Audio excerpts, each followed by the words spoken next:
In this video, I'm talking about creating a copyright symbol in HTML.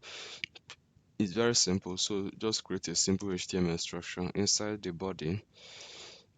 Inside the body, I want to put it inside the header one element.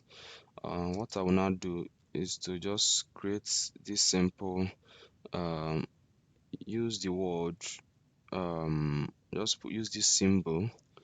Use this symbol and then copy. Type in copy. Just do it this way and then put semicolon.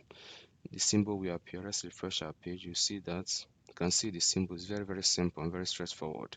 Okay, then I can increase the size by adding some attributes, some style attributes to my header one, so I can increase the size.